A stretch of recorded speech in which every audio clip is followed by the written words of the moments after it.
Zimbabwe is endowed with vast natural and man-made resources that have helped to create a great nation.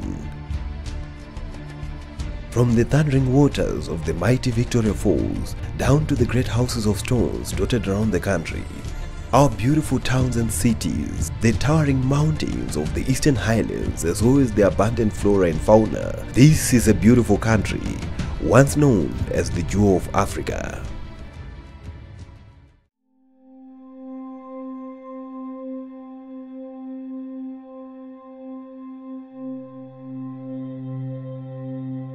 The growth in population densities has not spared this great nation from the effects of accumulation of waste within its ever-expanding settlements. There is a serious ecological threat that needs to be managed to guard against deterioration and extinction of resources that should be preserved for future generations. According to the United Nations, the increasing volume and complexity of waste associated with the modern economy is posing a serious risk to ecosystems and human health. Every year, an estimated 11.2 billion tons of solid waste is collected worldwide, and decay of organic proportion of solid waste is contributing about 5% of global greenhouse gas emissions. World over, nations are making efforts to attain the Sustainable Development Goals (SDGs), with SDG 11 focusing on paying special attention to waste management issues. SDG 12 focuses on targets on environmentally sound management of all waste through prevention, reduction, recycling and reuse. In Zimbabwe, great strides have been made in advancing waste management systems, especially in urban areas where there is massive generation of solid waste. The Constitution of Zimbabwe is enshrined with provisions that advocate for proper management of waste and makes it mandatory for every Zimbabwean to protect the environment. Issues of waste management are also covered in the Constitution of Zimbabwe. The Constitution of Zimbabwe under Section 73 provides for every person's right to a clean, safe environment which is not harmful to health, as read with the Environmental Management Act, Chapter 2027. It is everyone's responsibility to protect the environment. We are saying, let us implement, let us act, and say no to the tree-hugging approach of more talk and less action. Let us separate our waste. Let's reduce, reuse, recycle, recover, and rethink our actions. In line with calls for sustainable management of waste, some communities are carrying out initiatives that are advancing waste management in an effort to ensure realization of social, economic and environmental benefits. There is an ancient saying from the archives of Shona wisdom which says, "Kugaranaka huna zevamwe." We learn from others and are then able to sustain our legacies and our heritage. Approximately 70 kilometers from Harare, the capital of Zimbabwe, is the city of Marondera, where one can have a glimpse of a successful waste management story, a united community that shares a vision full of action.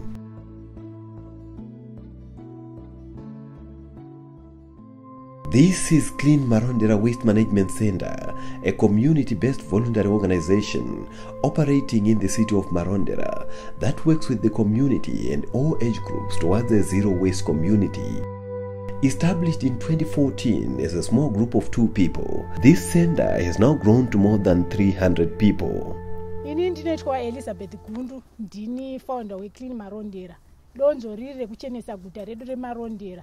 Tinoziva Marondera yanga iri town yakachena kubva, saka taida kuti tirambe tichimaintaina kuchena kwenharaunda yeMarondera. Clean Marondera yakatanga 2014 ine vanhu vashoma, asiko zvinezvi ndinofara nekuti vanhu vakuenda vachiziva kuti donzo redu nderekuita sei. Tinoda kutenda kune vanhu vakauya vachida kuzoshanda voluntary vachiita basa rekuchenesa nharaunda yedu.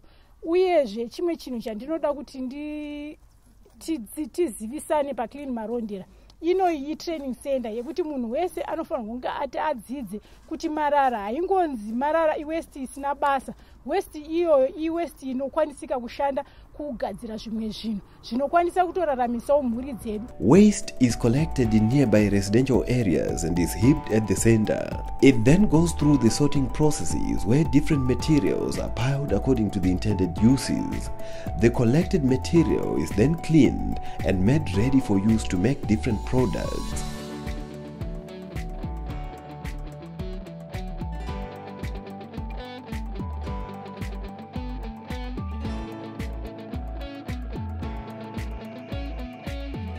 Tiri madzimai ari pakunonga marara mukati merokesheni zvokuti marondera aya mapepa emukaka aya muchambva aona tiri kuita basa rokunonga tichisona mabhegi aya tichitoenda nawo kushopping kutonoshopa.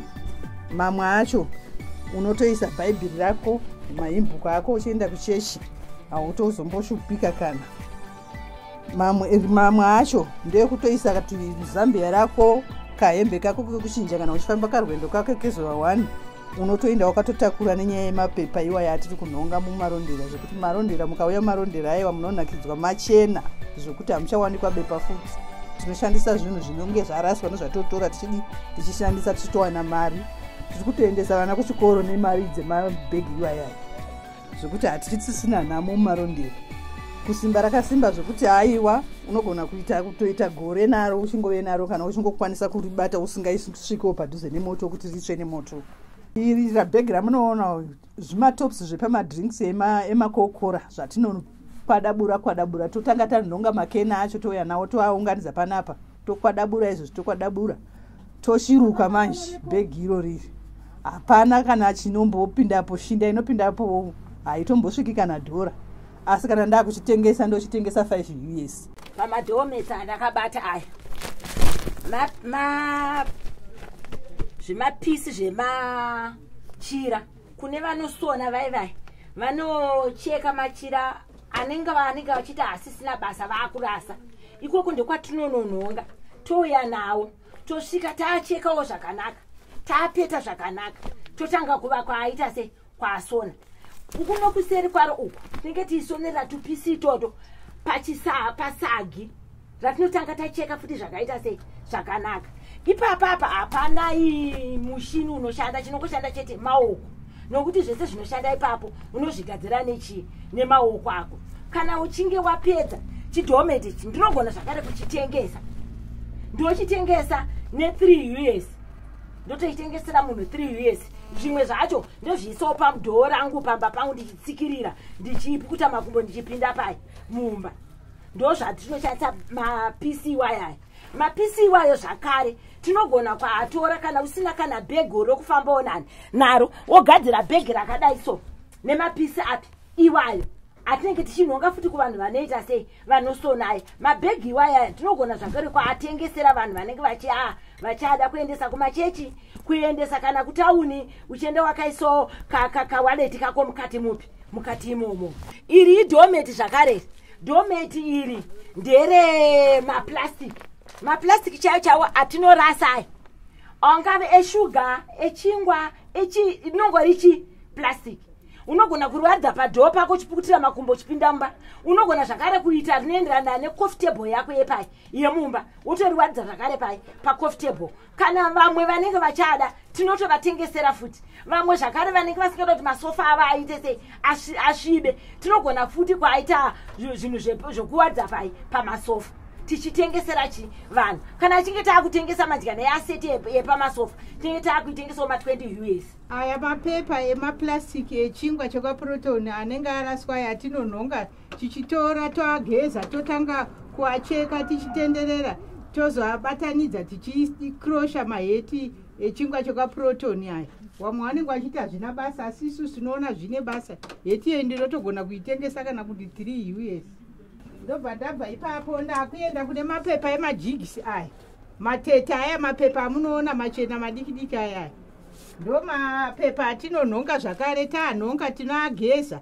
Tageza totanga kucheka tichitenderera tatenderera tinenge tichiajoinisa. Maheti aya anogadzirwa nemakaseti ema DVD aya. Saka tinatenderedza tichiacheka ruka pamwe chete. Kana tapedza kuruka futi tinotatengesa ma5 user. Tinozvitenda kuti clean marondera yakaita kuti madzimai muno marondera tinge tichikirina. Kana mukafamba mutaundi medu mumo marodhi munoona akachena, anenge akashambidzika chaizvo kuti izvo marara mapepa kana tikaona tinenge chingonhonga. Chero uri kungofamba tatozvijaira unotonhonga pepa riya uchitoriisa paunenge wariisa.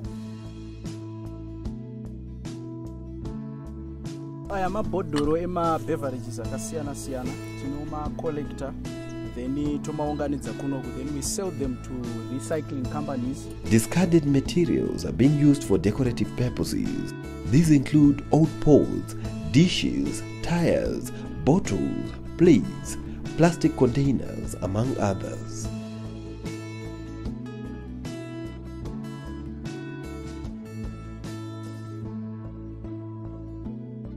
This center has also ventured into the recovery of waste for construction purposes.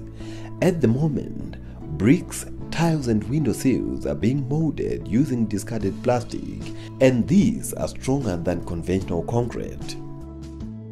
Tinonganidza ma-plastics aya. Ma-plastic ndo atinoshandisa kugadzira zvidhina.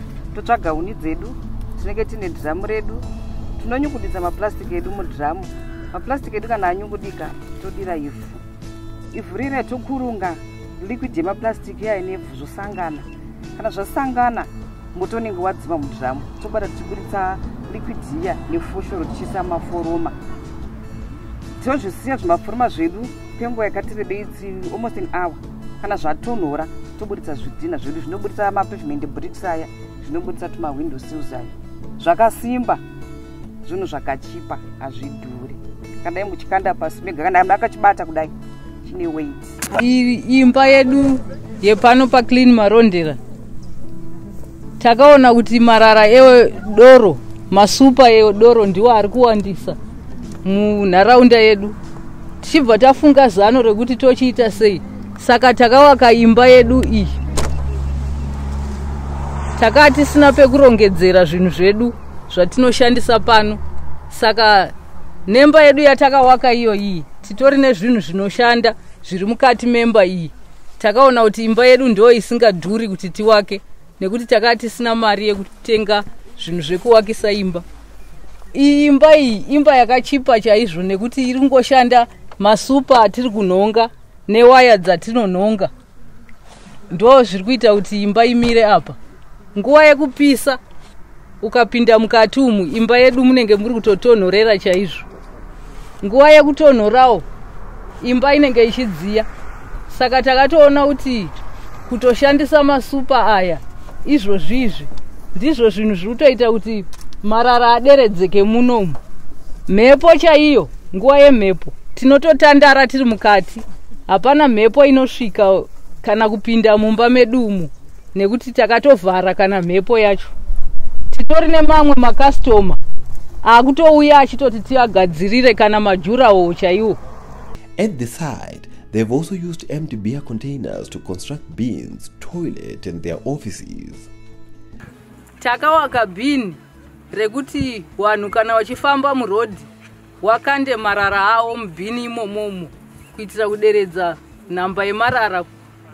Tine toilet zvakare yemasupa edu. Takatowaka toilet yekuti vanhu vanotopinda vachishandisa chimbuzi ichocho. Kana pekugezera tinapo pekuti vanhu vanopinda vachinogeza muimba iyoyo yemasupa aya. Nezvimakicheni zvimwe zvekubikira taakutodaidzwa muarea muno tichitogadzira makicheni iyayo emasupa.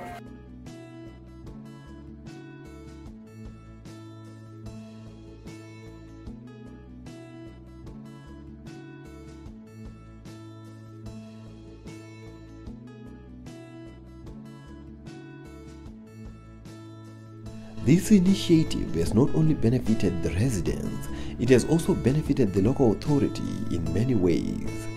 As a municipality of Marondera, we're in partnership with Clean Marondera, which is our community-based organization which is involved in waste recovery and recycling. We have supported their initiative because they are helping council in many ways particularly in reducing waste from the points of generation. They're actually converting the recyclable material that they are collecting from residential areas, from commercial areas, into cash.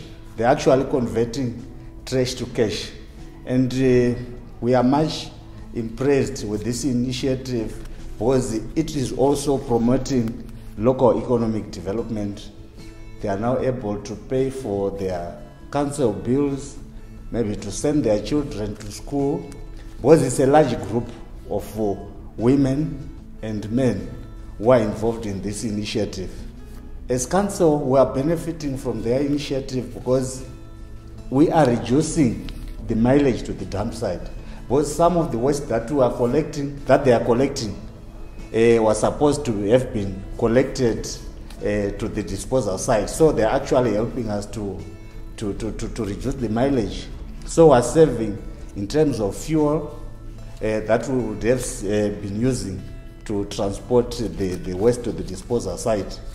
Not only that, we're also saving as council from the wear and tear because the mileage is reduced. So since we are now carrying less waste to the disposal, the lifespan of the disposal site is increasing because of their initiative. So we would like to applaud the efforts that are being made by this community-based organization. And as council, we have just noted that community participation is key in solid waste management. It would not be their initiative who could be having a better in terms of solid waste management. So we think this initiative is going to be replicated to other community-based organizations so that we'll be having less challenges of waste management here in Marondera.